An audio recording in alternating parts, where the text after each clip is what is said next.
श्री स्वामी समर्थ मंडळी, कसे आहात सगळे? मजेत ना? मजेतच राहा. आज सहज बसल्या बसल्या आहे ना, असंच विचार चालला होता की आपण आपल्या मनातली गोष्ट सहज एखाद्याला बोलून जातो आणि ती काही दिवसांनी आहे ना आपल्या अंगलट येते. म्हणजे माणूस आहे ना आता कोणापुढे मनही मोकळं करू शकत नाही.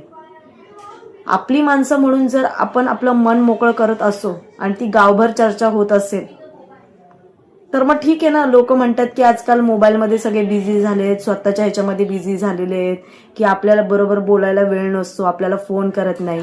सगळ्या गोष्टी ठीक आहे, पण जेव्हा आपण आपल्या मनातलं दुःख एखाद्याला सांगायला जातो किंवा आनंद सांगायला जातो तर लगेच काय म्हणणार की नेहमीच रडत असतो.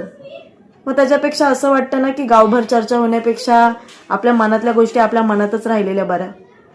कारण आपलं दुःख थोडंफार कोणी घेणारं नाहीये किंवा समजूनही घेणारं नाहीये. आणि जर आपल्याला आनंद झालेल्या गोष्टी आपण पुढच्याला सांगायला गेलो तर काय म्हणणार आहे की काय नवऱ्याच्या नाही तर बापाच्या जीवावर उड्या मारते. मग लोकांना हेही सहन होत नाही, तेही सहन होत नाही, आणि ती गावभर चर्चा होण्यापेक्षा माणूस नेहमी शांत राहिलेलाच बरा. कारण आपल्याला जे आपल्यालाच करायचे, आपल्यालाच घडवायचे, ते इतरांना बोलून दाखवून काही फायदाच नसतो ना. बरोबर आहे ना?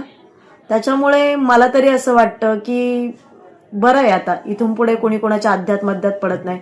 आणि आत्ताचं असं झालेलं आहे की कोणाला काही बोलायला जरी गेलं तरी ते आपल्याच अंगलट येते. त्याच्यापेक्षा जो तो आपल्या आपल्या घरीवाला आपलं आपल्या घरी भलं. कोणाच्या अध्यात पडायला नको, मध्यात पडायला नको. बरोबर आहे ना?